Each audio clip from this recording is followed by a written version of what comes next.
నదీ తీరాల్లోనే నాగరికత వెలిసింది. దీనికి మంచి ఉదాహరణ మన హైదరాబాదే. మూసీ నది ఒడ్డున ఆవిర్భవించిన భాగ్యనగరం అంచులంచులుగా ఎదుగుతూ విశ్వనగరంగా భాసిల్లుతోంది. అయితే ప్రపంచవ్యాప్తంగా అనేక నగరాలు ఇలా నదుల ఒడ్డునే వెలిసినా వాటికి మనకు ఒక ప్రధానమైన తేడా ఉంది. అదేంటంటే ఆయా నగరాలు ప్రభుత్వాలు తమకు ప్రాణాధారమైన నదుల్ని కాపాడుకున్నాయి. మనం మాత్రం అమృత తుల్యమైన జల వనరుని గరల ప్రవాహంగా మార్చేస్తున్నాం. అసలు మూసీ విషయంలో ఏం జరిగింది? గత 70 ఏళ్లలో ఈ నది ఏ విధంగా దురవస్థ పాలైంది? ఇప్పుడు మూసీ పరిస్థితి ఎలా ఉంది? నది దుస్థితికి చేరడంలో ప్రజల పాపం ఎంత, పాలకుల నిర్లక్ష్యం ఎంత? ఇలాంటి అంశాలపై స్వతంత్ర టీవీ మూసీ గోస పేరుతో స్పెషల్ ఫోకస్ నిర్వహిస్తోంది. ఇందులో భాగంగా ప్రతిరోజు సాయంత్రం 6 గంటలకు ప్రత్యేక కథనం ప్రారంభమవుతుంది. మూసీ గోస ధారావాహికలో మొదటి కథనాన్ని ఇప్పుడు చూద్దాం.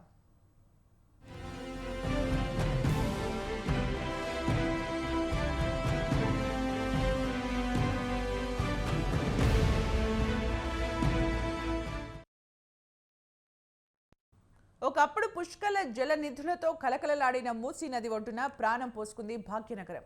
ఇంతింతై వటుడింతై అన్నట్లు నగరం రాను రాను పెరిగిపోగా సముద్రంలో చేపల్లా సిటీ అంతా జనంతో నిండిపోయింది. ఆ తర్వాత మంచునీటి మూసీ నది మురికిమయమైంది.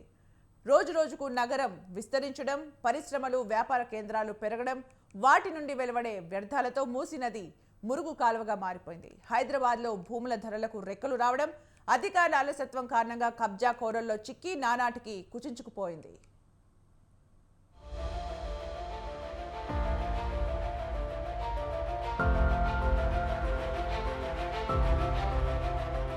హైదరాబాద్ చరిత్రలో మూసీ నదికి ఎంతో నేపథ్యం ఉంది. ఒకప్పుడు భాగ్యనగరం పేరు వినగానే మూసీ నది అందాలు సందర్శకుల్ని మంత్రముగ్ధుల్ని చేసేవట. 1902 వరకు మూసీ నది పారే జలసిరులతో, పక్షుల కిలకిల రావాలతో చూడముచ్చటగా వెలసిల్లింది. జీవకోటి దాహార్తిని తీర్చే అమృత వాహినిగా ప్రఖ్యాతి చెందింది. ఇది నేటి తరానికి ఏమాత్రం తెలియదు. ఒకప్పుడు బాగా బతికిన నది, ఎన్నో బతుకులకు జవజీవాలు పంచిన జీవనది, మానవ సాంస్కృతిక వికాసానికి తన వంతు సాయం అందించి మానవాళిని మురిపించిన మూసీ నది ఇప్పుడు ఒక మురికి కూపంగా మారింది.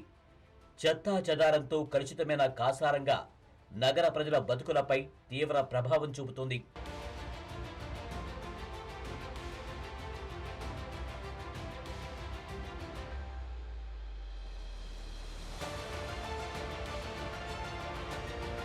వికారాబాద్ జిల్లా అనంతగిరి కొండల్లో పుట్టిన మూసీ నది దారి పొడవునా జీవకోటి దాహం తీరుస్తూ 240 కిలోమీటర్ల పారుతూ నల్గొండ జిల్లాలో కృష్ణానదిలో కలుస్తుంది. సముద్ర మట్టానికి 2168 అడుగుల ఎత్తులో పుట్టి తూర్పు దిశగా ప్రవహించి హైదరాబాద్ గుండా ప్రవహిస్తుంది. మూసీ నదికి 4000 చదరపు మైళ్ల క్యాచ్మెంట్ ఏరియా ఉంది. హైదరాబాద్ నగరానికి ఆధారమైన మూసీని పూర్వం ముచుకుంద నదిగా వ్యవహరించేవారు. ఈ మూసీ నదికి పురాణ ప్రాశస్త్యం కూడా ఉంది.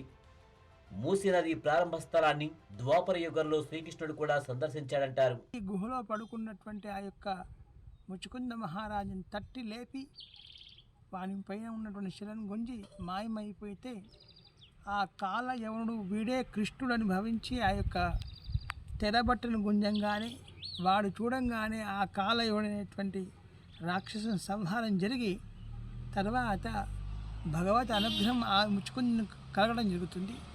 అట్టి సమయం లోపల ముచుకుంద మహారాజు భగవంతుని ప్రార్థిస్తారు, స్వామి నాకు మోక్షాన్ని కలిగించండి అని చెప్పేసి అర్థించినప్పుడు నువ్వు అనేకమైనటువంటి రాక్షస సంహారం చేశావు కనుక తక్షణమే నీకు మోక్షం జరగదు కనుక నీవు లోకానికి ప్రసిద్ధి కా అని చెప్పేసి నది అయిపారు అని చెప్పేసి అటువంటి వరాన్ని ఇవ్వడం జరిగింది.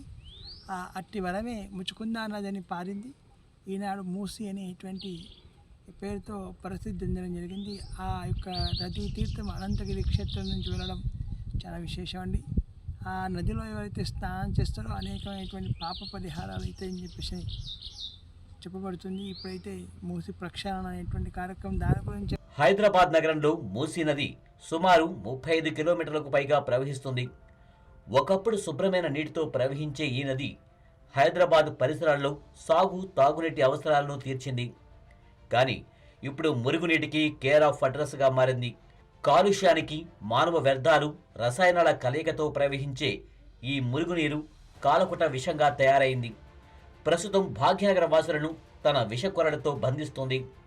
ఒకప్పుడు నదీ పరివాహక ప్రాంతంలో అనేక పంటలకు సాగునీటిని అందించి రైతులకు ఆదాయ వనరుగా ఉంటూ పుర ప్రజలకు ఆహార ఉత్పత్తులు అందించింది. మరి ఇప్పుడు కలుషితమైన నీటితో దోమలకు కేంద్రంగా మారింది.